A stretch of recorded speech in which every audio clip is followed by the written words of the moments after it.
بسم اللہ الرحمن الرحیم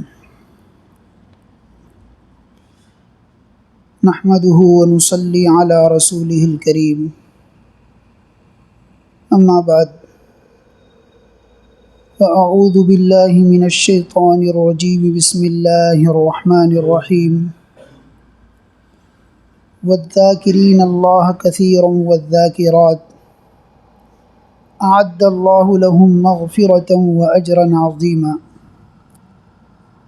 صدق اللہ العظیم۔ بزرگوں، دوستوں اور عزیزوں، ہم سب بڑے سعادت مند لوگ ہیں کہ اللہ تعالیٰ نے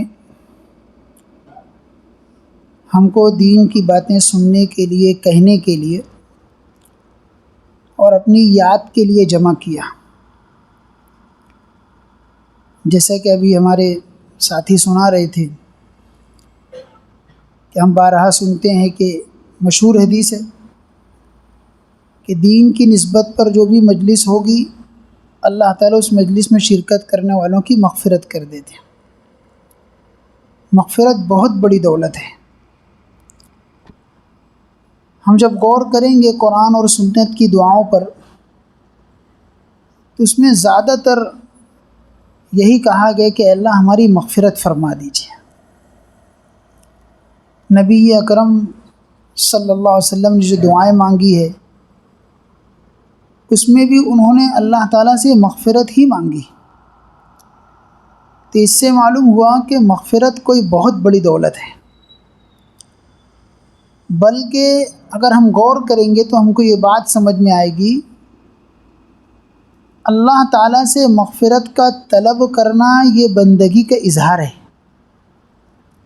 اپنے آپ کو چھوٹا بنانا ہے اور یہ بتانا ہے کہ اللہ ہم عاجز ہیں، ہم کمزور ہیں، ہم سے گناہ ہو جاتا ہے، آپ ہم کو معاف کر دیجیے۔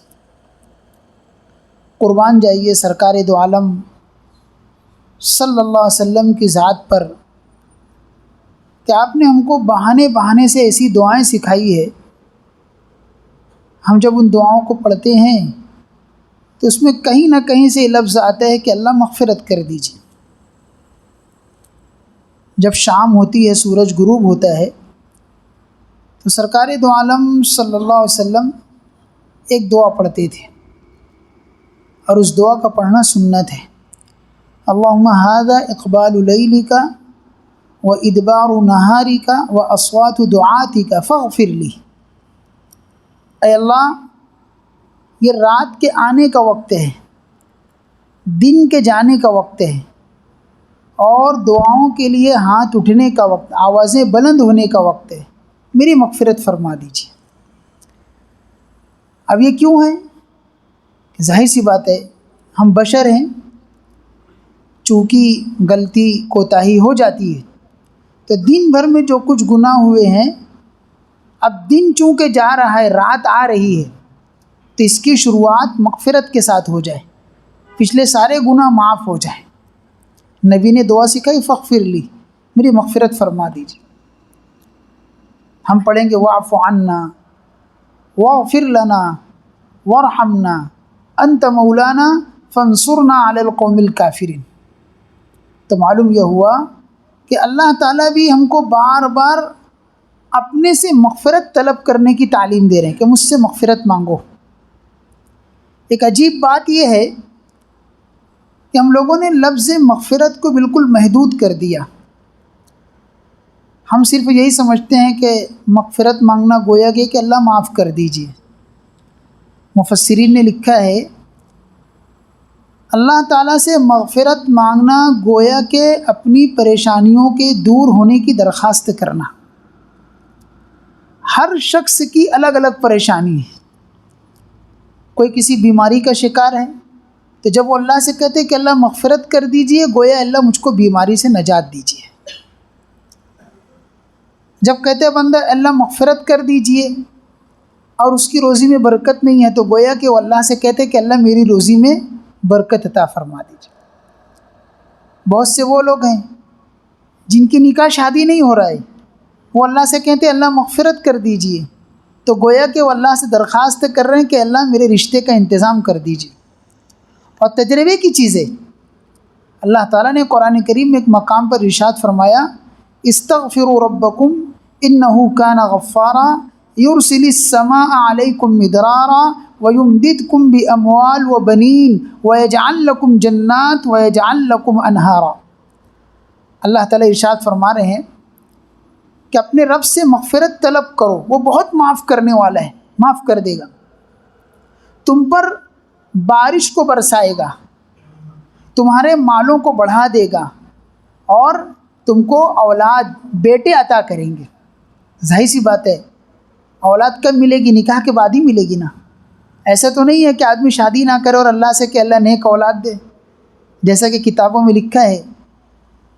حضرت حکیم الامت مولانا تھانوی رحمۃ اللہ علیہ کے پاس ایک شخص آتا تھا، کہتا تھا دعا کر دیجیے اللہ مجھ کو اولاد عطا کر دے۔ ایک مرتبہ، دو مرتبہ، تین مرتبہ، ایک مرتبہ حضرت نے پوچھا شادی وادی ہوئی؟ کہا نہیں۔ کہا بھلی پھر شادی تو کر، پھر اولاد کی دعا کر۔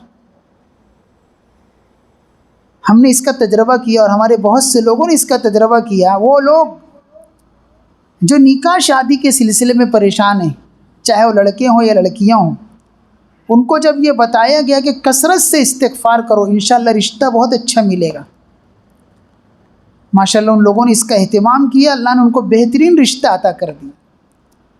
بہت سے وہ لوگ جن کو ڈاکٹروں نے یہ کہہ دیا تھا کہ تم کو اولاد نہیں ہوگی، ہماری رپورٹ ایسا بتلا رہی ہے کہ تم کو اولاد نہیں ہوگی، یا تو یہ ہے کہ نس بند ہے، یہ ہے کہ تمہارے اندر صلاحیت نہیں ہے، کچھ کمی ہے، اس طرح کی باتیں رپورٹ میں آتی ہے۔ تو ڈاکٹر اس طرح کہہ دیتے ہیں اور اس کے بعد آدمی مایوس ہو جاتا ہے، لیکن اللہ تعالیٰ نے ایک بات ارشاد فرمائی ہے کہ جو استغفار کی کثرت کرے گا اللہ تعالیٰ اس کو اولاد عطا کریں گے۔ بلکہ یہاں پر لفظ بنین کہا ہے، یعنی اگر کوئی ایسا شخص ہو جس کو بیٹیاں ہی بیٹیاں ہو اور وہ بیٹا چاہتا ہو، استغفار کی کثرت کرے گا اللہ اس کو بیٹا بھی دے دیں گے۔ ماشاءاللہ ایسے لوگوں نے اس کا اہتمام کیا، استغفار کی کثرت کی، تو اللہ تعالیٰ نے ان کا نکاح بھی کرا دیا، ان کو اولاد بھی عطا کر دی۔ تو گویا کہ جب کوئی شخص کہتا ہے کہ اللہ میری مغفرت کر دیجئے، اور اگر وہ کسی تکلیف میں ہے تو گویا کہ اللہ سے یہ درخواست کر رہا ہے کہ اللہ میری اس تکلیف کو دور کر دیجئے۔ روزگار نہیں ہے اللہ مجھ کو روزگار دے دیجئے، گھر نہیں ہے اللہ مجھ کو گھر عطا کر دیجئے۔ اب ہر انسان کی الگ الگ پریشانی ہے، تو مغفرت مانگنے والا گویا کہ اللہ تعالیٰ سے یہ کہہ رہا ہے مجھ کو معاف کر دیجئے، میرے جس گناہ کی نحوست سے یہ تکلیف ہے میری اس تکلیف کو دور کر دیجئے۔ مغفرت اپنے اندر بڑی جامعیت لیے ہوئے ہے۔ ہم صرف یوں کہہ دیتے ہیں اللہ معاف کر دیجئے۔ اندازہ لگائیے سرکار دو عالم صلی اللہ علیہ وسلم نماز سے فارغ ہو رہے ہیں اور سلام پھیر کر کے کیا کہہ رہے ہیں؟ احادیث میں آتا ہے کہ پہلے آپ کہتے ہیں اللہ اکبر، سلام پھرنے کے بعد اللہ اکبر کہنا سنت ہے، اس کے بعد 3 مرتبہ کہنا استغفر اللہ استغفر اللہ استغفر اللہ، یہ بھی مسنون ہے۔ اب اندازہ لگائیے ایک بندہ اپنے رب سے ملاقات کر رہا ہے، اپنے رب سے بات چیت کیا ہے، اب جب رب کی ملاقات ختم ہوئی تو کیا کہہ رہا ہے؟ استغفر اللہ۔ تو اس وقت استغفار کرنا یہ اس بات پر دلالت کر رہا ہے کہ اللہ تعالیٰ سے بات چیت میں کوئی بے ادبی، کوئی گستاخی ہو گئی ہو، یا نماز میں کوئی کمی سستی کوتاہی ہو گئی ہو، میں اس پر اللہ سے معافی چاہ رہا ہوں۔ نبی اکرم صلی اللہ علیہ وسلم استنجا سے فارغ ہو رہے ہیں اور آپ غسل کر کے فارغ ہو رہے ہیں تو کیا کریں؟ غفرانک الحمدللہ الذی اذھب عنی الاذی وعافانی۔ اس وقت بھی اللہ کے نبی صلی اللہ علیہ وسلم مغفرت طلب کر رہے ہیں۔ محدثین نے اس پر جو کلام کیا ہے، جو باتیں کہی ہے، لکھا ہے کہ آپ کا اس وقت مغفرت طلب کرنا اس وجہ سے تھا کہ اللہ کے نبی صلی اللہ علیہ وسلم ہر وقت اللہ کی یاد میں رہا کرتے تھے۔ اب استنجا خانے میں تو اللہ کی یاد نہیں کریں گے، دل تو اللہ کی یاد میں لگا ہے لیکن زبان سے اللہ کی یاد کرنا بے ادبی ہے۔ ایک تو یہ کہ آپ اتنی دیر تک کہ اللہ کی یاد سے روکے رہے، اس پر اللہ سے کہے اللہ معاف کر دیجئے کہ میری زبان اتنی دیر آپ کی یاد سے رکی رہی۔ دوسری وجہ محدثین نے یہ لکھی ہے کہ ہم اتنے گناہ کے بعد بھی جب استنجا کرنے گئے تو اللہ تعالیٰ نے عافیت سے ہماری گندگی کو دور کر دیا، تو اس پر اتمام نعمت کے طور، شکران نعمت کے طور پر کہنا غفرانک، میری مغفرت کر دیجئے، میں نے اتنے گناہ کیے تھے، اگر آپ چاہتے تو میرے اس پاخانے کو باہر نہیں آنے دیتے، میری اس پیشاب کو باہر نہیں آنے دیتے، مولا آپ نے کتنا کرم کیا، اتنے گناہوں کے باوجود آپ نے میرے پیٹ کو صاف کر دیا، میرے پیشاب کو نکال دیا۔ ہم جا کے ان لوگوں سے پوچھیں جن کو قبض ہو جاتا ہے، ان کا پورا دن خراب جاتا ہے اگر فارغ نہیں ہوتے ہیں، تو معلوم ہو اللہ تعالیٰ کی بہت بڑی نعمت ہے پیٹ کا صاف ہو جانا۔ پیشاب نہ ہونا ان سے پوچھے جن کو پیشاب نہیں ہوتی ہے۔ ہمارے تعلقات میں ایک دوست ہے ہمارا، اس کو کوئی مرض ہے، اس کو ہفتے میں 1 مرتبہ ڈاکٹر کے پاس جا کر کے نلی لگا کر کے پیشاب نکالنا ہوتا ہے۔ ایک مرتبہ کہنے لگا میں ڈاکٹر کے پاس جا کے پریشان ہوا، اب میں خود اپنے ہاتھ سے نلی لگا کے پیشاب نکالتا ہوں۔ اللہ کی نعمت، یہ سب اللہ کی نعمت ہے۔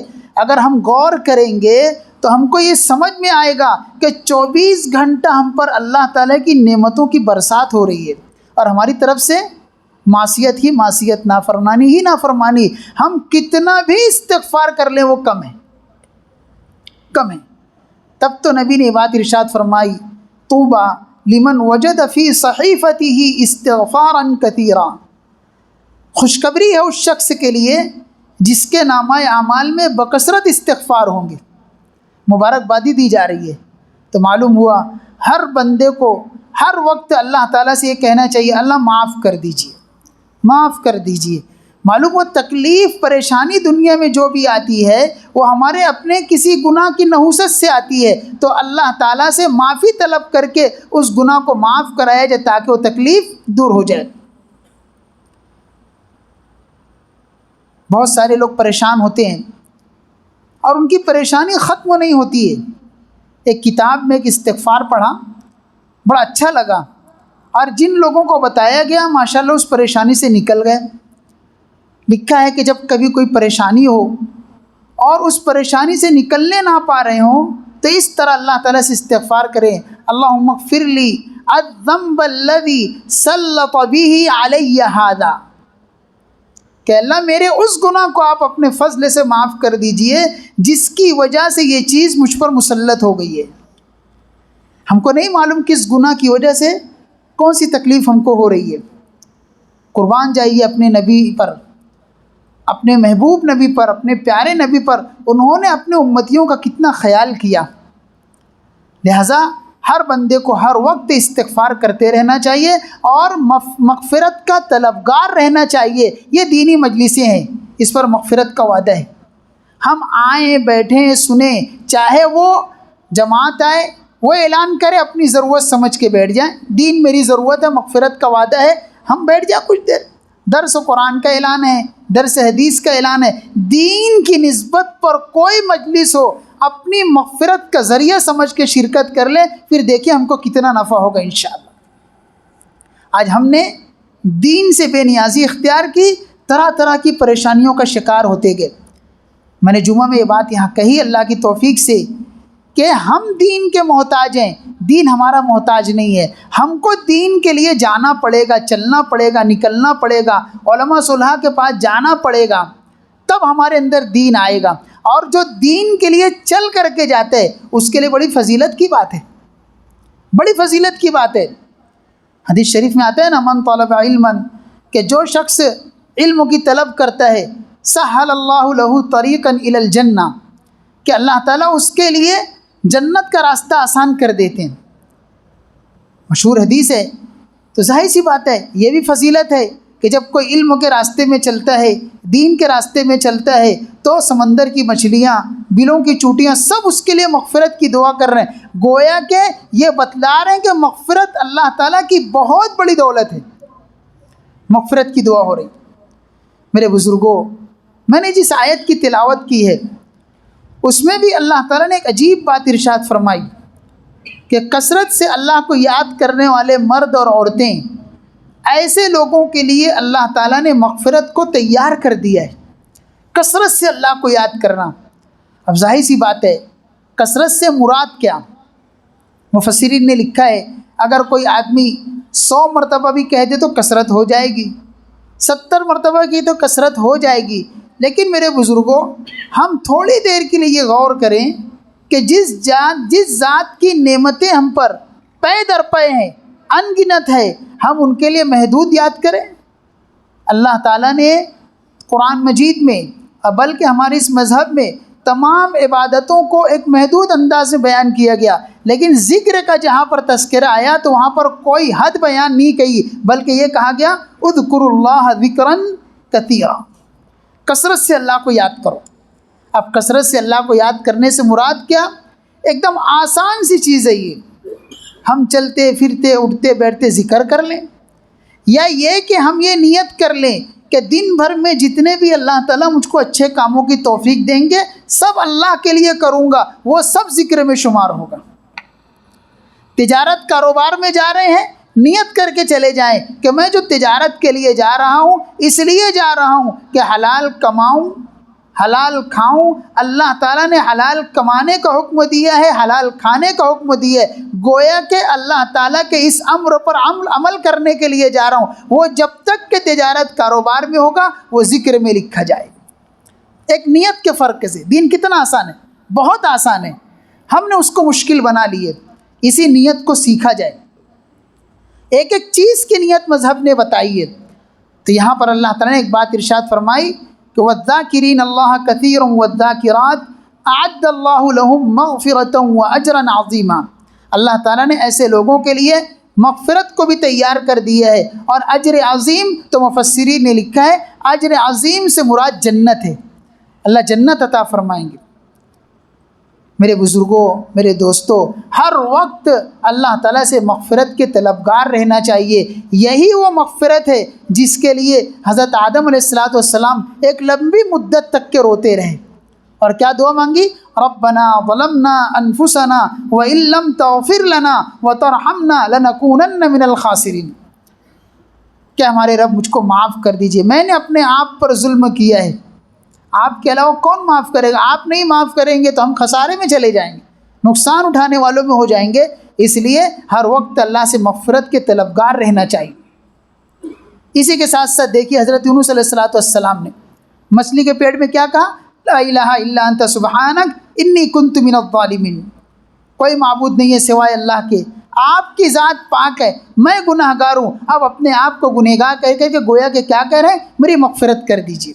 جہاں پر قرآن کریم میں اس آیت کو اللہ نے بیان کیا ہے وہاں پر یہ بات ارشاد فرمائی ہے وَنَجَّيْنَاهُ مِنَ الْغَمِّ، یعنی استغفار کرنے والے کو اللہ تعالیٰ غم سے نجات دے دیتے ہیں۔ اور کیا فرمایا؟ وَكَذَلِكَ نُنْجِي الْمُؤْمِنِينَ، اور ہم اسی طریقے سے ایمان والوں کو نجات عطا کرتے ہیں۔ کوئی کیسا ہی مسئلہ ہو، بندہ استغفار کرے، آیت کریمہ کا ورد کرے، اللہ تعالیٰ اس کو نجات عطا کر دیں گے۔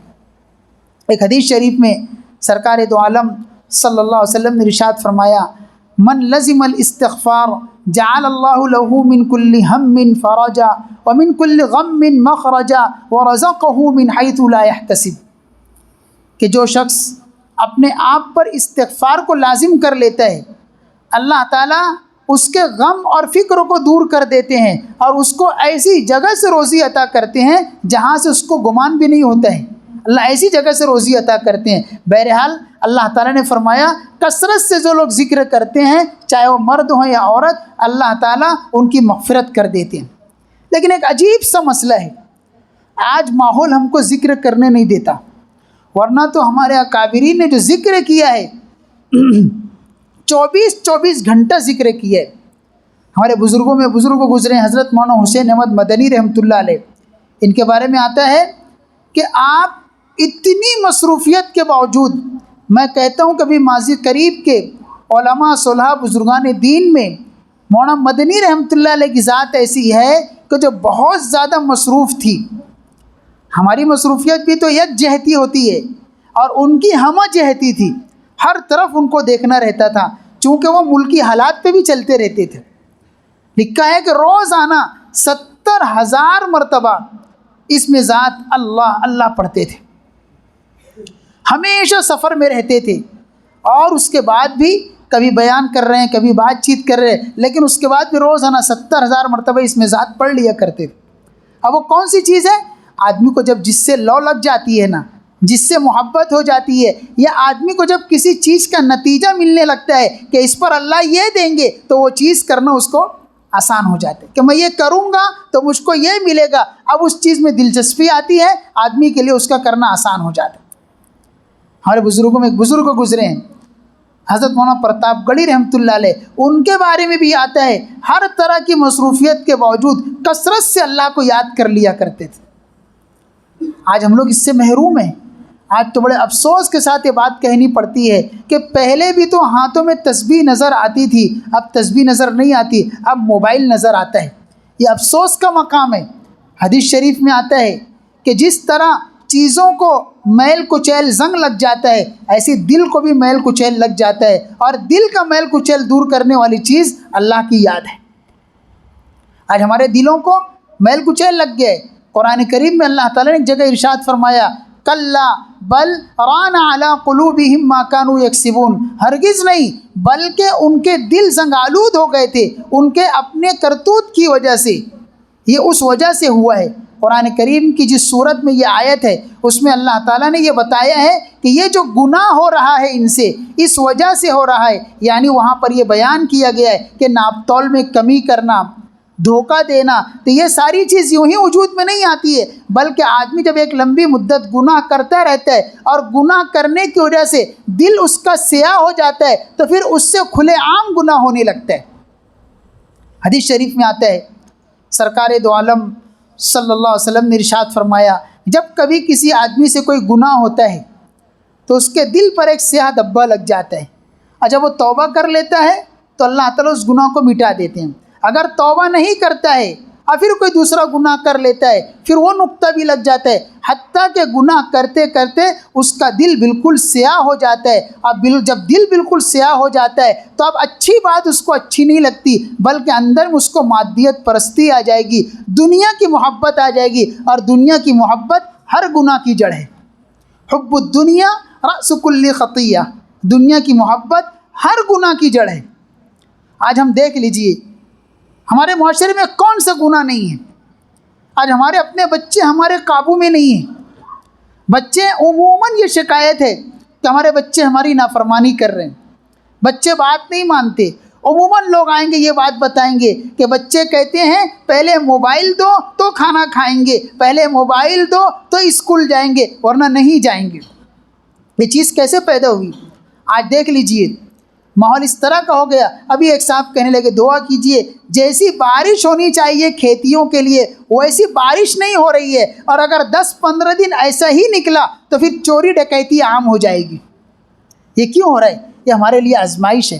ہم اپنا محاسبہ کریں کہ ہم سے کون سا گناہ ہو رہا ہے کہ ہم اللہ کی یاد سے بھی محروم ہے، ہماری روزی بھی تنگ ہوتی جا رہی ہے۔ جب ہم غور کرنے بیٹھیں گے تو ہم کو ہمارے اندر بے شمار گناہ اور عیب نظر آئیں گے۔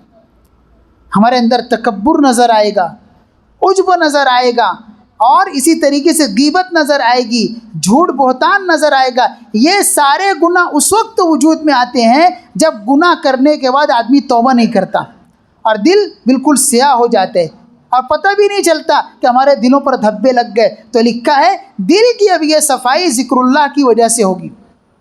ایک چیز ہے ذکر، آدمی ذکر کرتا ہے، چلتے پھرتے ذکر کر لے وے، لیکن بہت دیر تک نہیں کرنے پاتا۔ کیوں؟ اس کو اس کی لذت نہیں ملی، اس کا ذوق نہیں ملا، اس کی دلچسپی نہیں ملی۔ تو پھر مشائخ اسی دلچسپی کو پیدا کرنے کے لیے، اسی ذوق اور شوق کو پیدا کرنے کے لیے الگ الگ طریقے سے ذکر بتاتے ہیں۔ اس طریقے سے ذکر کرو، چند دن اس طرح ذکر کر لو تو تم کو اندر میں ایک لذت ملنے لگے گی۔ پھر آدمی کا یہ حال ہوگا کہ وہ سویا بھی ہوگا تو اس کو یہ محسوس ہوگا کہ اندر میں میرے ذکر ہو رہا ہے، اللہ کی یاد ہو رہی ہے۔ مولانا مدنی رحمۃ اللہ علیہ کے لوگوں میں ایک شخص تھے، وہ کہتے تھے کہ میں اتنا ذکر کرتا تھا کہ بعض مرتبہ مجھ کو استنجا خانے میں جا کر کے اپنی زبان کو دانتوں کے نیچے دبانا پڑتا تھا کہ خود بخود ذکر ہونے لگتا تھا، اتنا ذکر کیا۔ جیسے کہ آج ہم لوگ نیند میں گانا گانے لگتے ہیں نا، اتنا گانا سنے رہتے ہیں، اتنا گانا گائے رہتے ہیں کہ خود بخود زبان پر گانا آ جاتا ہے۔ تو جیسے یہ چیز آ سکتی ہے تو کیا اللہ کا نام نہیں آ سکتا، کلمہ نہیں آ سکتا؟ ہم نے اس پر محنت نہیں کی، اس لیے وہ ہماری زبان پر نہیں آتا۔ جس پر ہم نے محنت کی، جس پر وقت لگایا، وہ چیز ہماری زبان پر آ رہی ہے۔ میرے بزرگوں، آج اس کی ضرورت ہے۔ ایسے ایسے واقعات سامنے آ رہے ہیں جس کا خلاصہ یہ نکلا کہ ہم اللہ سے بہت دور ہو چکے ہیں، اللہ کی یاد سے بہت دور ہو چکے ہیں۔ ہم نمازیں تو پڑھ رہے ہیں، لیکن یہ نماز یوں ہی ہے، صرف سجدہ رکوع ہو رہا ہے، لیکن ہمارا دل غافل ہے، دل ہمارا غافل ہے۔ اس لیے نماز کا ہم کو نفع نہیں ہو رہا ہے، ورنہ نماز کے بارے میں کیا فرمایا؟ ان الصلاۃ تنہی عن الفحشاء والمنکر، نماز ہر قسم کی بے حیائی اور برائی سے روکتی ہے۔ اب نماز پڑھنے کے بعد بھی ہم گناہوں سے نہیں بچنے پا رہے ہیں تو کون سی بات ہے؟ تو معلوم ہوا جیسی نماز ہونی چاہیے ہم ویسی نماز نہیں پڑھ رہے ہیں، غفلت کے ساتھ پڑھ رہے ہیں۔ ہوتا ہے نا، مشہور واقعہ ہے نا، ایک شخص جو ہے امام صاحب کے ساتھ نماز میں شریک ہوا، اب سلام پھیرنے کے بعد یہ ہوا، کوئی کہہ رہا تھا کہ 4 رکعت ہوئی اور کوئی کہہ رہا تھا 5 رکعت ہوئی۔ اب ایک شخص جو ہے مسبوق تھا، یعنی پیچھے سے آیا تھا، وہ کہنے لگا سلام پھیر کے، نہیں برابر نماز ہوئی۔ بولے کیسے کیا بول رہے؟ بولے میری 4 دکان ہے، بولے ہر رکعت میں ایک ایک دکان کا حساب ہو گیا۔ مشہور ہے، آدمی باہر جو کچھ نہیں کرتا وہ نماز میں آ کر کرتا ہے۔ مثال دینے والوں مثال دے کر کے سمجھایا۔ امام اعظم رحمۃ اللہ علیہ کے پاس ایک شخص آیا، کہنے لگا حضرت میں سفر پر جا رہا تھا، جاتے جاتے میں نے اپنی جائیداد کو گھر کے کسی کونے میں دفن کیا تھا یا اپنے آنگن میں کسی کونے میں دفن کیا تھا، اب وہ چیز میرے ذہن سے نکل گئی ہے کہ میں نے اس کو کہاں دفن کیا تھا، اب اس کے لیے کیا وظیفہ پڑھوں، کیسے کیا معلوم ہوگا؟ امام صاحب رحمۃ اللہ کچھ دیر تک غور کرتے رہے، کہا بھائی دیکھ کیا کام یہ کر، تو 2 رکعت نماز پڑھنا شروع کر دے کہ جب تک یاد نہیں آئے گا میں نماز پڑھتا رہوں گا۔ اب ظاہر سی بات ہے، نماز پڑھنا گویا کہ اللہ کے قریب جانا، ذکر ہے نا۔ اب آدمی جتنا نماز پڑھے گا اللہ کے قریب جائے گا، اور شیطان کو کیسے یہ چیز برداشت ہوگی کہ میرا دوست اللہ کا دوست تو بن جائے اور اللہ کا کوئی بندہ اللہ سے قریب ہو جائے۔ اب اس نے 2 رکعت کی نیت باندھی، پہلی ہی رکعت میں اس کو یاد آ گیا کہ فلاں جگہ تو نے دفن کیا تھا۔ شیطان کبھی نہیں چاہتا، تو نماز میں عموماً یہ سب چیزیں یاد آتی ہے، اور یہ اسی لیے ہوتا ہے ہم نے اپنے دل پر محنت نہیں کی، اپنے ایمان کو بنانے کی فکر نہیں کی، اللہ کی پہچان نہیں کی، اللہ کو یاد کرنے کی عادت نہیں ڈالی۔ افسوس کا مقام ہے، پہلے بھی تو مسجدوں میں تلاوت کرنے والے نظر آتے تھے، فجر اور عصر کے بعد ذکر کرنے والے نظر آتے تھے، اب وہ ذاکرین نظر نہیں آتے۔ کیوں نہیں نظر آتے؟ جب سے یہ موبائل آیا ہے، راتیں اس میں برباد ہوتی ہیں۔ اب صبح کو چاہتے بھی ہیں کہ لاؤ تلاوت کر لیں، تو نیند آئے گی، نہ تلاوت کرنے دے گی نہ ذکر کرنے دے گی۔ اور ہم جتنا اللہ کی یاد سے دور ہوتے جائیں گے اتنا پریشانیوں میں آتے جائیں گے، اتنا الجھنوں میں آتے جائیں گے۔ شیخ سعدی رحمۃ اللہ نے ایک بات لکھی ہے کہ اللہ سے جب آدمی قریب ہوتا ہے تو اس کو سکون ہوتا ہے۔ انہوں نے خود اپنی ذاتی مثال دی کہ ایک مرتبہ اپنے والد صاحب کے ساتھ بازار گیا، والد صاحب کا ہاتھ پکڑ کر کے بازار میں چل رہا تھا اور ایک مقام پر ہاتھ چھوٹ گیا، میں بہت پریشان ہوا۔ اس وقت میرے ذہن میں یہ بات آئی کہ آج والد صاحب کا ہاتھ چھوٹا ہے تو میں اتنا پریشان ہوا، اگر میں اللہ سے دور ہو گیا تو کتنا پریشان رہوں گا۔ تو اللہ کے قریب جانا چاہیے، اور اللہ سے قریب ہونے کا سب سے آسان ذریعہ اللہ کی یاد ہے۔ تو ہمارے مشائخ نے، ہمارے اکابرین نے ذکر کی عادت ڈالنے کے لیے اس کا ایک طریقہ بتایا ہے کہ اندر سے یہ ساری خباثتیں نکلیں۔ حضرت شیخ عبدالحق رازی رحمۃ اللہ علیہ بڑے مفسر قرآن گزرے ہیں، اور مفسر قرآن ہونے سے پہلے بہت بڑے فلسفی تھے، یعنی فلسفے میں بہت ماہر تھے۔ اور فلسفی ایسا شخص ہوتا ہے جس کو کبھی بھی اپنی انتہا نہیں ملتی، پریشان ہی رہتا ہے، لیکن کچھ دن کے بعد توجہ ہوئی کہ یہ اچھی چیز نہیں ہے، اب آدمی کو اللہ کی معرفت حاصل کرنا چاہیے۔ ایک اللہ والے کے پاس گئے، اپنی باتیں بتائی، انہوں نے کہہ دیا کہ آپ کلمہ طیبہ کا ورد شروع کر دیں۔ اس لیے کہ عجیب عجیب حالات ہوتے ہیں، جب انہوں نے کلمہ طیبہ کا ذکر کرنا شروع کیا تو ان کو ایسا محسوس ہوا کہ میرے اندر سے کوئی چیز نکل رہی ہے۔ جب انہوں نے اپنے ان استاد صاحب کو، شیخ صاحب کو بتایا کہ ایسا ایسا ہو رہا ہے، تو انہوں نے کہا وہی اندر سے فلسفہ نکل رہا ہے، جب یہ گندگی نکلے گی تو اللہ کی یاد اندر جمے گی، اللہ کی یاد اسی وقت آئے گی جب اندر سے یہ کبر نکلے گا اور یہ عجب نکلے گا، یہ حسد نکلے گا، بغض نکلے گا، عناد نکلے گا، اور اس کو نکالنے کا طریقہ یہ ذکر اللہ ہی ہے، چونکہ اللہ کے نبی صلی اللہ علیہ وسلم نے فرمایا کثرت سے اللہ کو یاد کیا جائے۔ آج ہم لوگوں سے یہ کوتاہی ہو رہی ہے کہ ہم اللہ کی یاد نہیں کرتے۔ ابھی میں پوچھ لوں کہ ہمارے بہت سے ساتھی، عموماً اپنے ساتھیوں سے پوچھا کرتا ہوں کہ بھائی بتاؤ، آج جمعہ کا دن تھا، ہم میں سے کتنے لوگوں نے آج سورہ کہف پڑھی؟ اس لیے کہ سورہ کہف پڑھنا جمعہ کے دن سنت ہے۔ عموماً لوگ کا یہ ہوتا ہے کہ نہیں، بولے بھول گئے۔ افسوس کا مقام ہے، ہم کہنے کو تو دیندار کہلا رہے ہیں، پڑھے لکھے کہلا رہے ہیں، لیکن سنتوں تک کا اہتمام نہیں رہا۔ میں نے جمعہ کے وقت یہ بات یاد دہانی کے طور پر کہی، جمعہ کے دن ہر شخص غسل کرتا ہے، لیکن بہت کم وہ ہوتے ہیں جو سنت سمجھ کر غسل کریں۔ اگر سنت سمجھ کر غسل کریں گے تو ان کو فضیلت حاصل ہو جائے گی، وہ بھی اللہ کی یاد ہے، وہ بھی اللہ کا ذکر ہے۔ یہ جو غفلت ہے اندر میں، حضرت مولانا ابرار احمد دہلوی رحمۃ اللہ علیہ وہ فرمایا کرتے تھے غفلت ام الامراض ہے۔ جب اندر میں غفلت آتی ہے تو پھر ہر قسم کا گناہ ہوتا ہے۔ خود نبی اکرم صلی اللہ علیہ وسلم نے ایک دعا مانگی، اس میں کہا اللہم انی اعوذ بک من القسوۃ والغفلۃ والعیلۃ والذلۃ والمسکنۃ والکفر والشقاق والسمعۃ والریاء ومن الصمم والبکم والجنون والجذام ومن سیء الاسقام ومن ضلع الدین ومن الہم والحزن۔ ایک لمبی چوڑی دعا ہے، اور بنیاد کیا ہے؟ غفلت۔ یعنی غفلت آئے گی تو یہ سارے حالات آئیں گے، تنگ دستی بھی آ سکتی ہے، ذلت بھی اٹھانا پڑے گی، شہرت کا جذبہ بھی پیدا ہو جائے گا۔ یہ کب ہوگا؟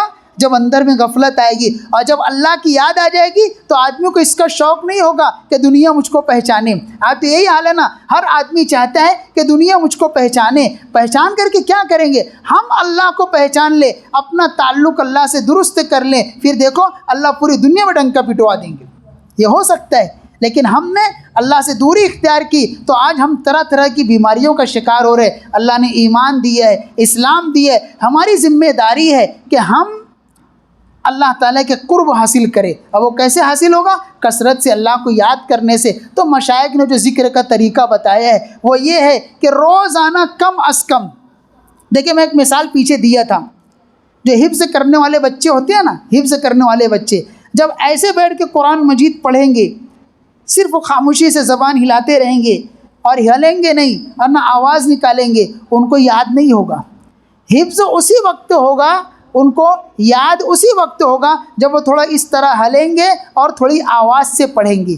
تو معلوم ہوا الفاظ قرآنی بغیر آواز کے پڑھے اور بغیر ہلے ہوئے یاد نہیں ہو سکتے، تو اللہ کی یاد کیسے جائے گی؟ تو بزرگان دین نے اسی غفلت کو دور کرنے کے لیے ذکر کا ایک طریقہ بتایا ہے، اور وہ کیا ہے؟ تھوڑی سی آواز بلند کر کے آدمی اس طرح کرے کہ غفلت دور ہو جائے اور ذکر کی جو مقدار ہے وہ پوری ہو جائے، ذکر کی مقدار پوری ہو جائے۔ ورنہ ہم جس وقت ذکر کرنے بیٹھتے ہیں تو شیطان ہم پر نیند لاتا ہے تاکہ ہم سو جائیں اور ذکر کی مقدار پوری نہ ہونے پائے۔ اور ظاہر سی بات ہے، جب ہم سو جائیں گے، ذکر کی مقدار نہیں ہوگی، تو جتنا ڈوز ہم کو جانا چاہیے اتنا ڈوز نہیں گیا، تو غفلت اندر میں باقی رہے گی، مرض بھی باقی رہے گا۔ تو بزرگان دین ایک مقدار میں ذکر بتاتے ہیں کہ اتنا ذکر روزانہ اس انداز سے کر لیا کرو۔ ہمارے بزرگوں میں حضرت مولانا الیاس صاحب رحمۃ اللہ کے بارے میں آتا ہے کہ آپ ذکر جہری مرتے دم تک کے کیے ہیں، اور فرماتے تھے یہ ذکر بالجہر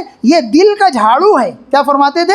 ذکر بالجہر یہ دل کا جھاڑو ہے۔ جب تک کہ ہم کمرے کی صفائی نہیں کرتے تو سکون نہیں ملتا، تو فرماتے تھے جب تک کہ میں ذکر نہیں کر لیتا ہوں میرے دل پر ایک قسم کا بوجھ ہوتا ہے، اسے صفائی ہوتی ہے، ہر قسم کی گندگی نکلتی ہے، وساوس ختم ہو جاتے ہیں۔ آج دیکھ لیجیے ہم میں سے ہر ایک نہ جانے کیسے کیسے وساوس کا شکار ہے۔ ارے وسوسے کیوں آتے ہیں؟ اندر کی گندگی کی وجہ سے۔ ایک شخص آگے کہنے لگے کہ مجھ کو بہت گندے گندے وسوسے آتے ہیں، بہت گندے گندے وسوسے آتے ہیں۔ میں نے کہا کہ دیکھو بدبو وہیں سے آتی ہے جہاں گندگی ہوتی ہے، تو جہاں اندر میں کبر کی بدبو ہوگی، عجب کی بدبو ہوگی، حسد ہوگا، کینہ ہوگا، بغض ہوگا، عناد ہوگا، تو اندر سے جو بدبو بھی اٹھے گی تو ویسی ہی ہوگی۔ آج ہم لوگوں کا حال یہ، ہمارا دل اتنا بگڑا کہ کسی کا اچھا دیکھنا پسند نہیں، کسی کی ترقی پسند نہیں کہ آدمی کیسے ترقی کر گیا، اس کا مکان کیوں اتنا اچھا بن گیا، اس کو اتنی اچھی سواری کیسے کیا مل گئی، یہ کتنا صحت مند کیوں ہے، آج ہمارا یہ حال ہو گیا. یہ اندر کی بیماری ہے، یہ اندر کی بیماری ہے. جب آدمی اندر کی بیماریوں سے پاک اور صاف ہو جاتا ہے تو اس کی کیفیت کیا ہو جاتی ہے، پھر وہ محبت کو عام کرتا ہے. کیا کرتا ہے؟ نفرت کو ختم کرتا ہے. حضرت حاجی امداد اللہ محجی مکی رحمۃ اللہ علیہ ایک بہت بڑے بزرگ گزرے، وہ ایک شعر پڑھا کرتے تھے: نئے امیری چاہتا ہوں نئے فقیری کی طلب، نئے امیری چاہتا ہوں نئے فقیری کی طلب، نہ عبادت نہ زہد نہ خواہش علم و ادب، درد دل پر چاہیے مجھ کو خدا کے واسطے. یعنی مجھ کو محبت دے دیجیے. جب اندر میں محبت آ جاتی ہے نا پھر سب کچھ اچھا لگنے لگتا ہے، ورنہ جب اندر میں محبت نہیں ہوتی ہے تو آدمی کا موڈ کبھی بھی خراب ہو جاتا. اور جب درد دل ہوگا تو ہر ایک کا دیکھ کے خوش ہو جائے گا. حضرت جنید بغدادی رحمۃ اللہ علیہ وہ فرماتے تھے: حاسد جو حسد کرنے والا ہے وہ توحید کے قلعے پر بمباری کرتا ہے. یعنی یہ کہ وہ یہ کہتا ہے کہ اللہ اس کو آپ نے نعمت دی تھی تو مجھ سے پوچھ لیتے، تو اللہ کسی کے مشورے کے محتاج ہے. اس کے بجائے جب اندر میں محبت آئے گی اور کسی کی ترقی ہوتا دیکھے گا تو کیا کہے گا؟ اے اللہ آپ نے اس بندے کو یہ دیا ہے، اللہ میں اس پر خوش ہوں، راضی ہوں، اے اللہ اور برکت دے. بزرگان دین نے لکھا ہے بندے کے اس عمل پر اللہ تعالیٰ اتنا خوش ہوتے ہیں، فرماتے ہیں فرشتوں میرے اس بندے نے میری اپنی تقسیم پر اپنی خوشی کا اظہار کیا ہے، جاؤ اس کو بھی دے دو. اللہ کا یہ نظام ہے. لیکن آج ہمارا دل اتنا بگڑا کہ آج کسی کی ترقی دیکھنا پسند نہیں کر رہے ہیں. یہ علامت ہے اس بات کی کہ اندر میں سب گندگی ہی گندگی ہے، ہمارا دل بالکل سیاہ ہو چکا ہے. تو ذکر کا اہتمام کیا جائے. ذکر کی عادت ڈالنے کے لیے ہم کو چند دن کچھ آواز کے ساتھ ذکر کرنا پڑے گا. جب اس طرح ذکر اس لیے کہ دیکھیے ہم جو گانا وغیرہ سنتے ہیں تو وہ آواز میں ہوتا ہے، تھوڑا سا چلتے پھرتے سن لیتے ہیں، اس کے الفاظ خود بخود زبان پر آنے لگتے ہیں چونکہ کانوں کے ذریعے اندر جاتے ہیں. ایسے ہی جب ہم ذکر کریں گے لا الہ الا اللہ اس انداز سے جب کہیں گے، وہی آواز جب ہمارے کان کے اندر سے دل کی طرف جائے گی تو دل کے اندر وہ جمے گی. علماء نے لکھا ہے جب اس انداز سے ذکر کیا جاتا ہے تو آدمی پورے طور پر متوجہ ہو جاتا ہے، اور پھر اندر میں جب کان کے ذریعے آواز جاتی ہے تو دل کو اچھا لگتا ہے. اور آواز اگر میٹھی ہو، سریلی ہو تو اور اثر ہوگا. جیسے کہ اچھی آواز دل کو متاثر کرتی ہے تو اچھی آواز سے کیا جائے گا تو اور جلدی متاثر ہوگا. تو دل کے اندر اللہ کی یاد جمانا بہت ضروری ہے، ورنہ اگر ہم نے دل میں اللہ کی یاد نہیں جمایا، بظاہر ہم نماز پڑھ رہے ہوں گے، بظاہر ہم بہت سے کام کاج کر رہے ہوں گے، لیکن دل غافل ہوگا، اس کا ہم کو فائدہ حاصل نہیں ہوگا. اس لیے نیت کریں ہم ذکر پابندی سے کریں گے. ابھی تو حالات کی بنا پر اس وقت کرنے کی چیز یہ ہے، اب ہمارے بچے گشت کے لیے جاؤ تو مسجد میں جلدی نہیں آتے. کیا بہانہ کرتے ہیں کہ پاک نہیں ہے. اب بتاؤ کب آئیں گے وہ مسجد میں؟ جب ان کو کہا جائے کہ بھائی اندر دین کی بات ہو رہی آ جاؤ، بولے مولوی صاحب بعد میں آؤں گا، ابھی ذرا سا میں ناپاک ہے. اس طرح معذرت کر لیتے ہیں. اب بتاؤ ہماری ان بچوں کو ہم کیسے لائیں گے؟ تو اس کا ایک ہی حل سامنے آیا ہے کہ اب ان کو کسی بہانے اللہ کی یاد کرائی جائے. اور اس کا طریقہ کیا ہے؟ ہم اپنے جیب میں تسبیح رکھ لیں، چاہے دانے والی تسبیح رکھ لیں، یا یہ کہ ابھی وہ جو ڈیجیٹل تسبیح آئی ہے نا انگوٹھی والی، اس کو رکھ لیں. الحمدللہ یہ کام میں نے خود اپنے شہر میں شروع کر دیا ہے. ورنہ آج ہمارے بچے چھوٹی چھوٹی عمر میں نشہ آور چیزوں کا شکار ہو رہے ہیں. چھوٹی عمر میں بڑی سگریٹ پی رہے ہیں، شراب پی رہے ہیں، بیئر پی رہے ہیں، نہ جانے کیا کیا ہو رہا ہے.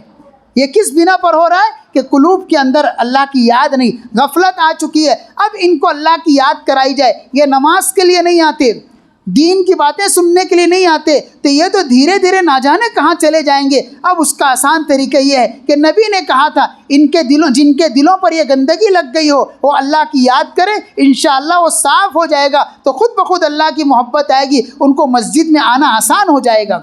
تو ڈیجیٹل تصویر رکھ لے میں، اور جہاں کوئی ملے السلام علیکم، ارے میرے بھائی کیسے ہو، اچھے ہو، بس میری ایک درخواست ہے، یہ میری طرف سے آپ کو ہدیہ ہے، روزانہ 100 مرتبہ اللہ اللہ اللہ کہہ لیا کرو. دیکھیے پھر اس کی برکت کتنی ہوگی. حضرت گنگوہی رحمۃ اللہ علیہ ہمارے اکابرین میں ایک بڑے بزرگ گزرے جنہوں نے حضرت مولانا الیاس صاحب رحمۃ اللہ کی تربیت کی تھی. وہ فرماتے تھے اگر کوئی بندہ غفلت کے ساتھ بھی لفظ اللہ کہتا ہے تو اس کا اثر دل پر ہوتا ہی ہے، ضرور ہوتا ہے. اگر غفلت کے ساتھ بھی کرے گا، اللہ اتنی تاثیر اللہ نے اس میں رکھی ہے. لفظ اللہ کے اندر وہ نور ہوتا ہے. کتابوں میں لکھا ہے کہ جس کاغذ پر اللہ کا نام لکھا ہوتا ہے اگر وہ زمین پر گرنے لگتا ہے تو اللہ تعالیٰ فرشتوں سے کہتے ہیں فرشتوں جلدی جاؤ میرے نام کے انوارات کو سلب کر لو ورنہ زمین میں زلزلہ آ جائے گا. اللہ نے وہ چیز رکھی ہے. اس لیے اللہ کے نام کو زبانوں پہ جاری کرنا بہت ضروری ہے. ہم نے اپنے گھر میں ماحول نہیں بنایا, اپنے معاشرے کو نہیں بنایا. آج اللہ کا, دین کا, رسول کا تذکرہ کم ہو رہا ہے. آج فلمی اسٹاروں کا تذکرہ ہو رہا ہے اور آج کھلاڑیوں کا تذکرہ ہو رہا ہے. اللہ رسول کے تذکرے ختم ہوتے جا رہے ہیں. یہ ایمان والا ہونے کے بعد اگر اس طرح کی بات رہے گی تو پھر ہم میں فتنے آنا شروع ہو جائیں گے, اور فتنوں سے بچنے کا واحد علاج اللہ سے تعلق کو مضبوط کیا جائے, اور اللہ سے تعلق مضبوط کرنے کا آسان طریقہ ذکر اللہ کی کثرت کی جائے. ابھی میں پوچھیں بتاؤ ہم میں سے کون ہے وہ شخص جو 3 تسبیحات کی پابندی کر لیتا ہو؟ اللہ ماشاء اللہ ہاتھ اٹھیں گے کہ جن کی 3 تسبیحات کی پابندی ہوتی ہوگی. یہ شیطان کا دھوکہ ہے کہ شیطان ہم کو اللہ کی یاد نہیں کرنے دے رہا ہے. بہت افسوس کا مقام ہے. اس لیے نیت کریں کہ انشاءاللہ روزانہ کچھ نہ کچھ پابندی سے اللہ کی یاد کریں گے. اگر بیٹھ کر کے ذکر کر لیں تو بہت اچھا, سکون سے, نہیں تو چلتے پھرتے کریں. اور اگر غفلت آ جاتی ہے تو کچھ دن اس طرح ذکر کر لیں جو ہمارے اکابرین نے بتایا ہے, ذکر جہری کہتے ہیں. یہ تربیت کے لیے ہے, یہ تدبیر ہے, ایک طریقہ ہے دل کی اصلاح کا. یہ ضروری نہیں کہ آدمی ہمیشہ کرے. جب اس کو یہ چیز حاصل ہو جاوے کہ ہر وقت اللہ کی یاد کر لیتا ہے تو پھر ضروری نہیں وہ ذکر کو کرے. لیکن ظاہر سی بات ہے جس دوا کا نفع آدمی کو ہو جاتا ہے پھر وہ دوا کھاتا رہتا ہے تاکہ میں امراض سے بچا رہوں. تو ہمارے مشائخ اور اکابرین نے اس کا اہتمام کیا اور زندگی بھر ذکر کرتے رہے, زندگی بھر. مولانا الیاس صاحب رحمۃ اللہ کے احوال میں یہ بات لکھی ہے کہ آپ ذکر کرنے والوں کی 2 جماعت بناتے تھے. ایک جماعت کو نظام الدین مرکز پر رکھتے تھے اور ایک جماعت کو ہمایوں کے مقبرے میں بھیجتے تھے. ان سے کہتے تھے تم اتنی تیز ذکر کرو کہ تمہاری آواز یہاں تک کے آئے, اور ان سے کہتے تھے تم اتنی تیز ذکر کرو کہ تمہاری آواز مقبرے تک کے جائے. کیوں ایسا؟ تاکہ آس پاس کے فتنے بھی ختم ہو جائیں. اللہ تعالیٰ نے اپنے نام میں وہ برکت اور وہ تاثیر رکھی ہے. جب اللہ کا نام لیا جاتا ہے تو حدیث شریف میں آتا ہے جیسے ہی اذان شروع ہوتی ہے تو شیطان بھاگتا ہے, اور ایسے ہی نہیں بھاگتا ہے بلکہ ریا کا خروج کرتے ہوئے بھاگتا ہے. اتنا ڈر جاتا ہے کہ اس کو ریا خارج ہونے لگتی ہے. اللہ کے نام میں وہ تاثیر ہے. یہ اور بات ہے ہم اللہ کا نام سنتے ہیں اور ہمارے اندر تڑپ نہ پیدا ہو. جب محبت آئے گی تو پھر ایسی چیز پیدا ہوگی.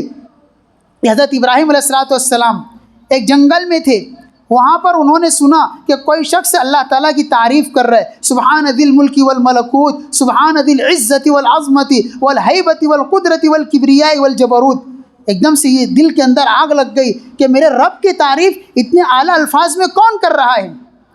آپ نے تلاش کیا تو دیکھا کہ ایک شخص ہے اور وہ اس طرح کے کلمات کہہ رہا ہے. تو آپ نے جا کر کے کہا اے بھائی ایک مرتبہ اور کہہ دینا. تو اس شخص نے کہا میں کہہ تو دوں گا, آپ مجھ کو کیا دیں گے؟ کہا کہ میں آپ کو ایک بکری دے دوں گا.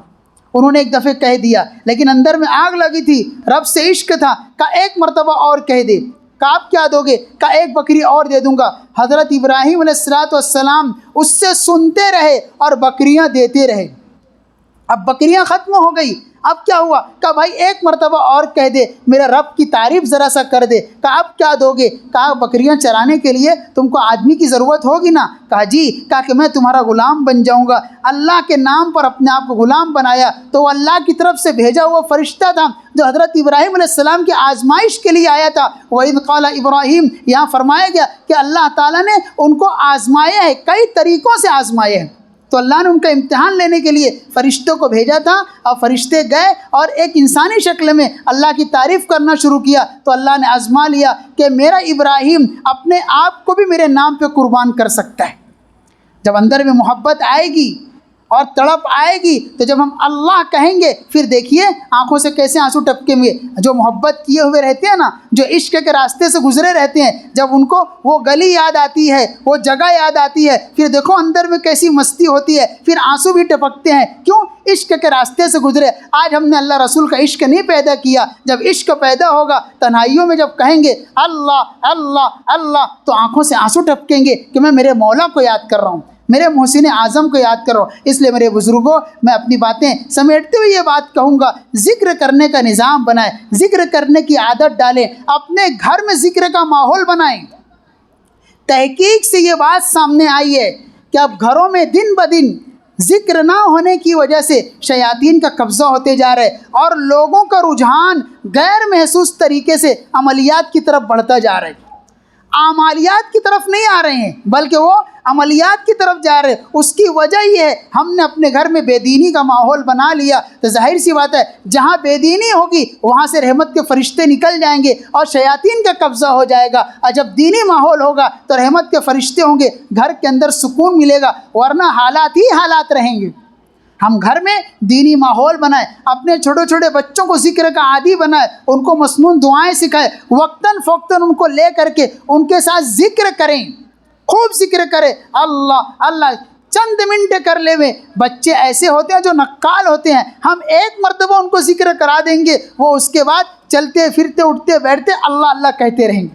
اگر بچپن سے ان کو اس کی عادت لگ جائے گی، بتاؤ اس کا اثر لیں گے نہیں لیں گے؟ لیکن آج ہم نے بچوں کے ساری چیزیں بتائی نہیں، تو آج ہمارے بچوں کا حال یہ ہے، گانا گائیں گے، میوزک بجائیں گے اور نہ جانے کیسی کیسی چیزیں پڑھیں گے۔ یہ اچھی علامت نہیں ہے۔ میں اپنی بات سمیٹتے یہ بات کہوں گا، اللہ تعالیٰ نے کثرت سے ذکر کرنے والوں کے لیے خوشخبری سنائی ہے کہ ہم کثرت سے اللہ کو یاد کریں، اور اس پر خوشخبری یہ ہے کہ اللہ تعالیٰ مغفرت فرما دیں گے اور ان کو جنت میں داخل کر دیں گے۔ اب کثرت سے ذکر کرنے کی عادت پڑے، اس کا طریقہ یہ ہے کہ ہم چند دن آواز کے ساتھ ذکر کریں۔ وہی ذکر گزشتہ ان لوگوں نے درخواست کی تھی بیان کے بعد کہ کچھ ذکر کرا دیجئے، ذکر کرایا گیا تو بعد میں معلوم ہوا لوگ اس سے خوش ہوئے، اب چاہتے ہیں کہ اس ذکر کو کریں۔ میں نے کہا ٹھیک ہے، ورنہ بیان کے بعد اس طرح ذکر کرانے کا ہمارے اکابرین کا معمول نہیں تھا۔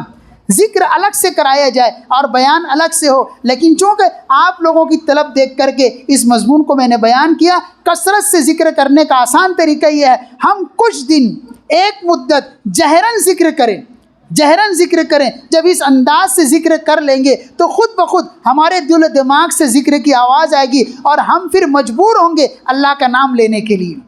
تو کریں گے اس کی کوشش انشاءاللہ۔ ہمارے مشائخ نے لکھا ہے کم از کم ہر آدمی روزانہ 200 مرتبہ لا الہ الا اللہ تیز آواز سے پڑھ لیا کرے۔ اتنی بھی تیز آواز نہ ہو کہ لوگوں کو تکلیف ہو۔ اولا اور بہتر یہ ہے کہ اپنے گھر میں کرے۔ اگر گھر میں اگر کوئی سہولت نہ ہو تو مسجد میں آئے، لیکن مسجد میں لوگوں کی رعایت کرے۔ اگر کوئی تلاوت کر رہا ہے، عبادت کر رہا ہے، دین کا حلقہ لگا ہے تو پھر ان کا خیال کرے۔ ہمارے اس عمل کی وجہ سے ان کو خلل نہیں ہونا چاہیے، چونکہ ہماری یہ تدبیر ہے۔ اب مسجد اللہ کی یاد کی جگہ ہے، سب کا حق ہے، تو اولا تو یہ ہم اپنے گھر میں کریں۔ اس کا انداز ہے، مشائخ نے اس کو بتایا ہے، تو کم از کم روزانہ 200 مرتبہ لا الہ الا اللہ کہہ لیں۔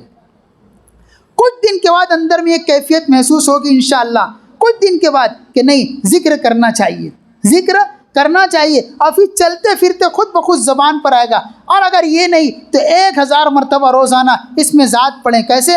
اللہ اللہ اللہ اللہ۔ آدمی اتنی آواز سے کہہ لے کہ ہمارے کان تک آواز آ جائے۔ دیکھو جب آدمی کہتے ہیں نا اللہ تو اس کے دل میں خود ایک قسم کی مستی آتی ہے، چونکہ اندر میں ایمان ہے نا، اور اللہ تعالیٰ نے جس وقت ہم کو پیدا کیا تھا تو ہمارے دل میں اپنی محبت کا نور ڈال دیا تھا، اپنی ہر مخلوق کے دل میں ڈال دیا تھا، اور جب ان کا نام لیا جاتا ہے تو خود بخود ایک قسم کی مستی آتی ہے اور آدمی اللہ کا نام لینے لگتا ہے۔ بہرحال ذکر کا اہتمام کرے، ذکر کرنے کی کوشش کرے۔ اگر ذکر کرنے کی توفیق نہیں ہو رہی ہے، غفلت ہو جا رہی ہے، تو چند دن جہراً ذکر کرنے کی عادت ڈالے، انشاءاللہ اس کا بہت نفع ہوگا۔ ان لوگوں نے ایک درخواست کی ہے کہ کچھ لمبا ذکر کرا دیا جائے تاکہ لوگوں کا شوق پورا ہو اور دلوں میں اللہ کی یاد جم جاوے۔ تو ہم سب سے پہلے 200 مرتبہ لا الہ الا اللہ پڑھیں گے۔ لا الہ الا اللہ پڑھنے میں جو طریقہ ہوتا ہے وہ یہ ہوتا ہے کہ ہم دل کی طرف سے اس کو شروع کریں گے، پھر دوبارہ دل پر آئیں گے۔ اس وقت یہ تصور کیا جائے گا میں اپنے دل سے اللہ کے علاوہ جتنے تعلقات ہیں، جتنی گندگیاں ہیں، سب کو گویا نکال رہا ہوں۔ لا الہ، پھر اس کے بعد الا اللہ، یعنی یہ کہ اللہ کی رحمت میرے سینے کے اندر آ رہی ہے۔ ایک مرتبہ اس طرح کا تصور کر کے پھر لا الہ الا اللہ، لا الہ الا اللہ، اس انداز سے ذکر شروع کر دے ہوئے کچھ دیر کے بعد خود بخود یہ محسوس ہوگا کہ میرے جسم کے اندر ہلکا پن ہو رہا ہے۔ لکھا ہے کتابوں کے اندر، جس کو وساوس بہت پریشان کرے کہ خیالات بہت آ رہے ہیں، ایک کے بعد ایک خیال ہو رہا ہے، آج ہو رہا ہے نا ہمارے نوجوان خیالات سے پریشان ہو کر کے ڈپریشن میں چلے جا رہے ہیں، خودکشی کر رہے ہیں، نہ جانے کیسے کیسے حالات رہے۔ ان کا علاج صرف اللہ کی یاد ہے، صرف اللہ کی یاد ہے۔ تو لکھا ہے جب خیالات خوب پریشان کرنے لگے تو تیز آواز سے ذکر شروع کر دے، الا اللہ الا اللہ الا اللہ۔ جب اس طرح ذکر کرنے لگیں گے تو انشاءاللہ خود بخود خیالات ختم ہو جائیں گے۔ آج ہم لوگ خیالات سے پریشان ہیں۔ اللہ کو یاد کرنا گویا کہ ایسا ہی ہے کہ ہم کلاس روم میں بیٹھے ہوئے ہیں اور کوئی بچہ ہم کو چھیڑ رہا ہے تو ہم کیا کر رہے ہیں؟ ٹیچر کو بول رہے ہیں۔ تو ایسے ہی ہم اپنے کام میں لگے ہیں اور شیطان آ کے خیالات پیدا کر رہا ہے، ہم کو اللہ سے ہٹا رہا ہے، تو ہم کس کو شکایت کر دیں؟ اللہ کو کہہ دیں الا اللہ۔ بتاؤ شیطان بھاگے گا نہیں بھاگے گا؟ فوراً بھاگے گا اور خیالات ختم ہو جائیں گے۔ بہرحال میرے بزرگوں، ہم ابھی یہاں ذکر کریں گے لا الہ الا اللہ 200 مرتبہ پڑھیں گے، درمیان میں محمد الرسول اللہ پڑھیں گے۔ یہ جو کرایا جائے گا سکھانے کے لیے، ہر ایک کو اس کی اجازت ہے، اپنا موقع نکال کے ضرور ذکر کرے، ورنہ ہم تیزی سے غفلت کی طرف جا رہے ہیں، اور جب غفلت ہمارے اندر آئے گی تو طرح طرح کے حالات اور پریشانیاں آئے گی۔ اس لیے اس وقت ذکر کا کرانا بہت ضروری ہو گیا ہے کہ غیر محسوس طریقے سے ہم اللہ کی یاد سے دور ہو گئے۔ 200 مرتبہ ہم لا الہ الا اللہ پڑھیں گے، اس کے بعد 300 مرتبہ اللہ پڑھیں گے۔ ایک دانے پر 2 مرتبہ اللہ کہیں گے۔ اس کا طریقہ یہ ہوگا کہ پہلا لفظ اللہ یہاں بولیں گے اور دوسرا لفظ اللہ یہاں بولیں گے۔ اس وقت خیال یہ ہوگا کہ اللہ کا نور میرے سینے میں اتر رہا ہے، میں اس کو اٹھا کر کے دل میں ڈال رہا ہوں۔ اللہ اللہ اللہ اللہ اللہ اللہ، اس طریقے سے یہاں سے اٹھا کر یہ ڈالا جائے گا۔ اس کے بعد پھر 100 مرتبہ اللہ کا ذکر کیا جائے گا۔ اس کا طریقہ یہ ہوگا، اب سیدھے دل پر آئیں گے، اللہ اللہ اللہ، یعنی اب اتنا تعلق ہوا کہ اب ڈائریکٹ آسمان سے نور کہاں آ رہا ہے؟ ہمارے سینے میں۔ جب اس طرح چند دن ذکر کریں گے انشاءاللہ تو زندگی کا رخ بدل جائے گا۔ اللہ تعالیٰ تمام لوگوں کو عمل کی توفیق عطا فرمائے۔ وآخر دعوانا ان الحمد للہ رب العالمین۔